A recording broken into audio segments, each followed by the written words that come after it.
Welcome to the AM News. Let's start with the NDC, the Opposition National Democratic Congress, which has joined forces with some civil society organizations and political parties to stage the Yentua demonstration against the introduction of the e-levy. Now, according to the NDC, the coalition of concerned Ghanaians demonstration will also focus on the general hardship in the country, including the industrial action by university lecturers and government's failure to pay allowances to NAPCO recruits. Kwesi Parker Wilson, my colleague, has the rest of the story. The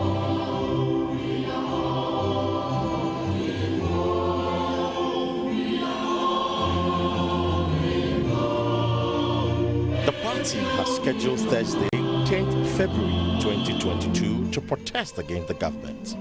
Some civil society organizations, including Justice for Ghana, ASEPA, as well as the Coalition of Concerned Tertiary Students, were among the groups backing the NDC in its quest to march against the introduction of the e-levy and what they call the general hardship in the country. George Opariado is National Youth Organizer of the NDC. Young people have lost hope in our republic, and rightly so, due to the recklessness of the Kufuor Mahmoud Bawumia administration. Ladies and gentlemen, on Thursday, February 3rd, 2022, the National Youth Wing of the National Democratic Congress, the NDC, notified the police to stage a demonstration dubbed the Yentua demonstration on Thursday, February 10th, 2022, in Accra as the beginning of a nationwide protest and picketing across the breadth of this country. The rationale behind the demonstration is to, amongst other things, 1, give backings to the members of the minority group in Parliament who are fighting at the peril of their lives to stop the Kufuor Mahmoud Bawumia administration from foisting its unpopular e-levy tax down the throats of the ordinary Ghanaian. 2, demand that the pain of university students at the mercy of the UTAC strike comes to an end. 3, the gratuities of NAPCO trainees and other outstanding arrears owed young people, from teacher trainees to nursing trainees and any other young person who works for this country and has not been paid what is due. That government sees to it that all those people are paid immediately. 3, the weak city and how Mahmoud Bawumia and his administration can arrest it and make it work again. He also asked government to make public funds expended on the recent town hall meetings, describing it as a wasteful expenditure. The president and his spokespersons can do better by giving concrete reasons, and they should also tell us how much they are spending on their town halls, because the amount of money they are spending on their town hall meetings, I am very sure that by the time they are done, they would have spent more than the 6 billion that they intend to recover from the e-levy. It is a wasteful expenditure, and they should desist from embarking on those useless town hall meetings they are undertaking. The concerned tertiary student addressing the media asked government to desist from using the National Labour Commission to sabotage the university lecturers. The students also served notice of their planned demonstration against government failure to address concerns of the striking university lecturers. UTAG on Monday, 10th January 2022, officially embarked on this indefinite strike, and it's been several days and we've been in the 5th week, yet still, these lecturers have decided not to return to the classrooms. We believe that government shouldn't use the National Labour Commission as a bully referee to sabotage our lecturers. We've all realized that the ruling government has been so insensitive about this situation. And there is an Akan adage that says that when 2 elephants fight, it's the grass that suffers. We want to tell both UTAC and government that students are suffering. Medical students are suffering. Business administration students are suffering. Nursing students are suffering. International students are suffering. Agriculture students are suffering. IT students are suffering. And even the psychology students that are to place us in a stable mentality are even suffering.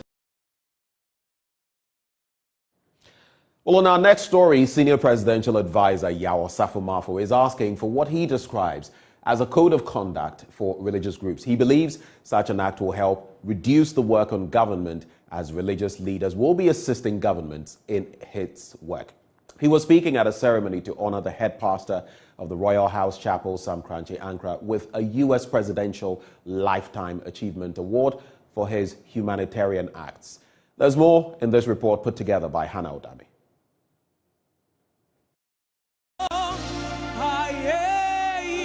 For years, the Royal House Chapel, through its founder, Apostle General Sam Kranche Ankara, have been involved in acts which assist vulnerable persons achieve their goals. Prisoners who come out have been helped to reintegrate in society through the church's compassion program. I was really much of a gangster. I ended up in Sawan prison with a sentence of 11 years on my head. I was in the library just doing some studies, and I heard a voice. The voice was very different from all the other men of God who had come there. You could tell that this guy meant business to bring some people out of prison. Persons who were either dropouts or had no money to get educated were helped to get back to school. I just heard that there is a scholarship foundation in the church. So I walked up to Mama Rita one day and then just spoke to her about it. So that very year, Daddy and Mommy, out of their pockets, sponsored my fees to St. Augustine's College. These acts by the church in Ghana have been replicated in other countries, including the USA and Jamaica. This was why Apostle General was selected for the U.S. President's Life Achievement Award. You are helping discover and deliver solutions to the challenges we face, solutions that we need now more than ever.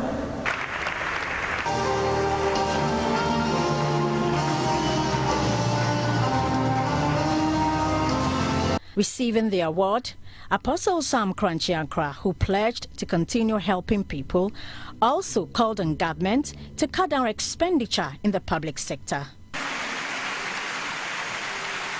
If our politicians will place at their heart the first and foremost the desire to see this nation move forward, that all of us as citizens of this nation will have a equitable share of the national cake. Show the example by cutting national expenditure.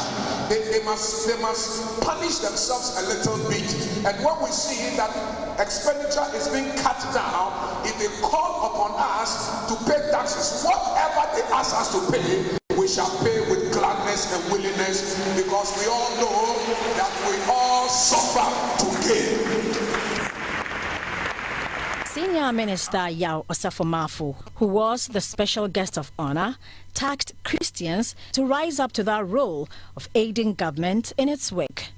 We need to have what I call self-discipline, self-examination, so that we examine among ourselves. We have a code of conduct in Christendom that will perhaps reduce the work of government.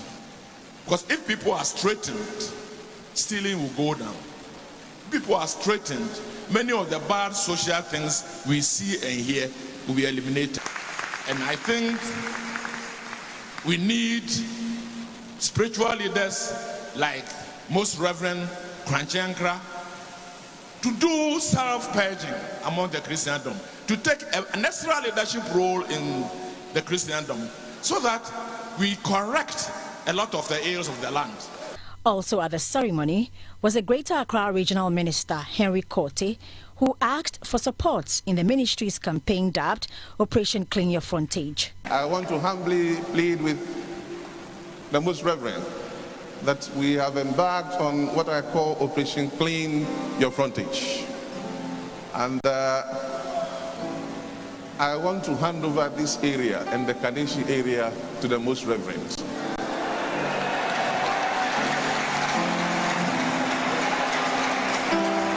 We want to make him one of our ambassadors to Operation Clean Your Frontage. Perhaps, maybe from today, he could send a communique to all his branches around Greater Accra to ensure that they help with awareness creation, sensitization, and for that matter, helping people to keep their environment clean.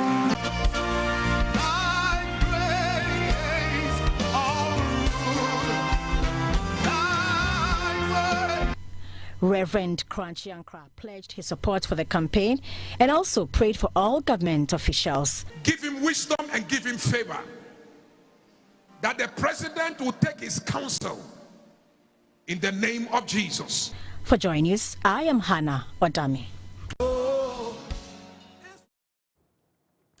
Well, the National Service Scheme has partnered Canadian firm I Am Worth It to train some top management members, regional directors and personnel with soft skills that would aid their personal growth. This is in line with the scheme's new policy of creating permanent employment for service personnel and equipping others with needed skills to create their own companies. There's more in the following report. The two-day workshop, which was on the theme Deployment for Employment, the new NSS approach to development, was geared towards providing the needed skills to personnel of the scheme.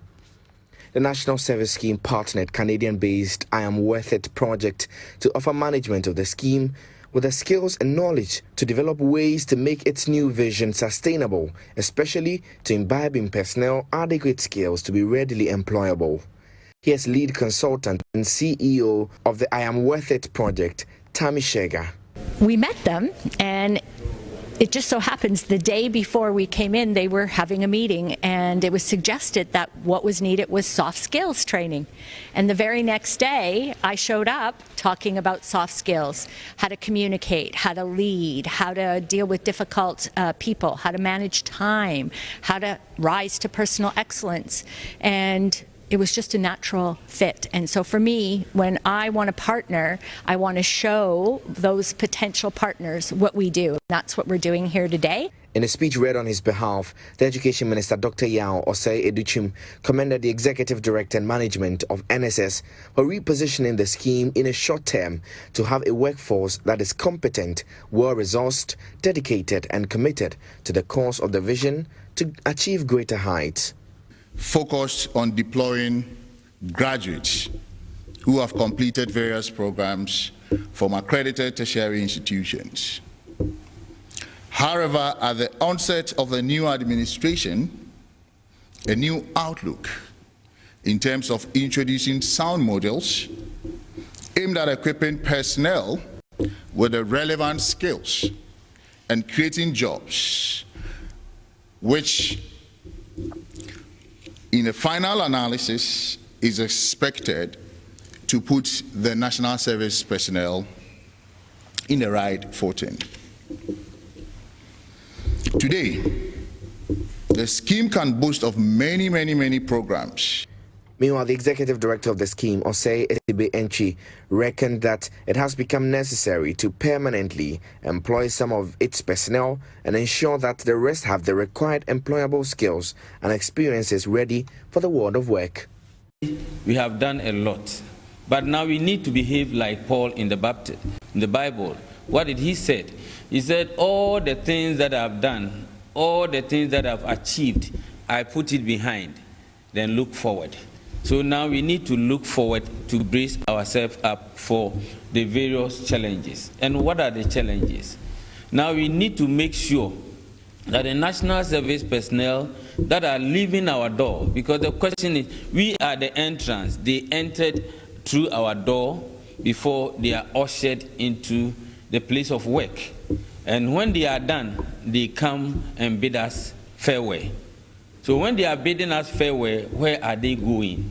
This is the question we want to address now. The scheme hopes to replicate this training in other parts of the country. Now, in our next story, the Bono East Regional Minister, Kwesi Edujan, has charged leadership of the Progressive Cashew Association of Ghana to put in place measures capable of implementing the minimum price for the sale of cashew, as announced by the Tree Crop Development Authority, to restore trust in the cashew sector. The minister made this call while addressing participants at the association's maiden conference held in the Tichingman municipality. Correspondent Anna Sabit reports.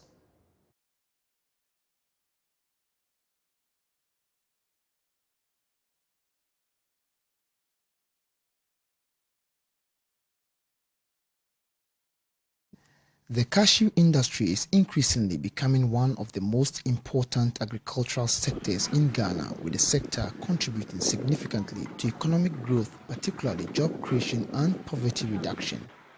However, the pricing of the commodity continued to be an issue of contention amongst farmers, buyers and processors until the intervention of the Tree Crop Development Authority, which has pegged the pricing of the commodity to a minimum of 5 Ghana cedis per kilo.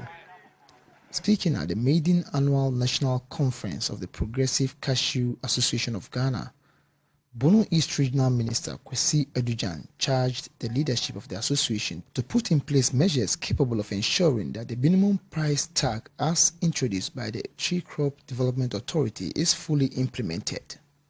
I urge the leadership of this association to work hard in promoting proper coordination among the various actor associations to put the interests of both members and the sector above their own individual interests. I will also encourage you to put measures in place to ensure the implementation of the minimum price for the sale of cashew. The minimum price will motivate farmers to increase production. It will protect the interests of local processors and will also foster transparency and trust among value chain actors, and ultimately develop the cashew sector for us all. Chief Executive Officer of the Tree Crop Development Authority and former Deputy Minister of Agriculture, Williams Ajepon Kwetu, noted that the new cashew production regulation, when implemented, would restrict non-authorized cashew sellers from doing so and establish sanity to the sector. Now you see many people going around having cashew seedlings and then going out with their bell on it, selling cashew seedlings. Very soon, it will be a thing of the past. Very, very soon, nobody will be able to go out there and just pull a bell on cashew seedlings and be going around more cashew seedlings or more cashew seedlings. So without authorization, you cannot do that. And you are found to do that and you have no certification, of course, you will be arrested. Let's turn our gaze now to the whole Municipal Assembly, which is determined to protect the environmentally friendly status of the municipality, which has won many accolades. The Assembly wants to prosecute persons who engage in unsanitary activities and set fire to bushes in the municipality. The MCE Divine Bosson said the Assembly would also liaise with security services to track and arrest perpetrators, arraign and ensure they are punished accordingly.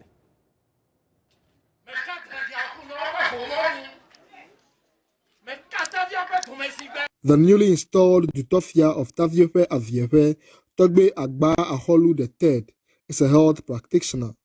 He hopes to contribute his quota to restore the Taviope traditional area's past glory and called for a peaceful coexistence. Mina, Bemi Adezo,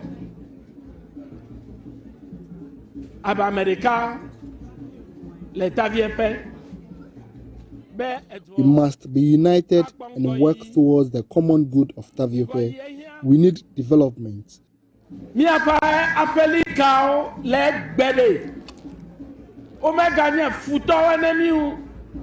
Our neighbors should not be seen as our enemies, but people we can unite with to develop the Taviope, Ziavi, Klepe, Mache, and Lume enclave. Klepe, Mate, Lumekle, Etode. Be Nova, only a total who can do Tome Belefide. One yabe Judole, Amerotole, Eye Olengoyi. Nemiele de Kari, Miatawawe. The Home Municipal Chief Executive, Divine Bosson, lamented activities of environmental degradation. The cleanest city. Who has been identified as the cleanest city in Ghana.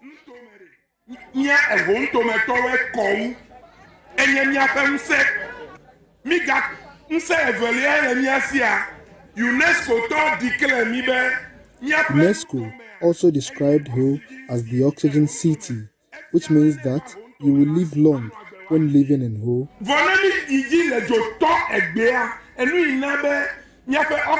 But the unwarranted burning of bushes threatens the vegetation of Ho. With that, we wrap AM News. But coming up, we have, of course, the news review. Do stay for that.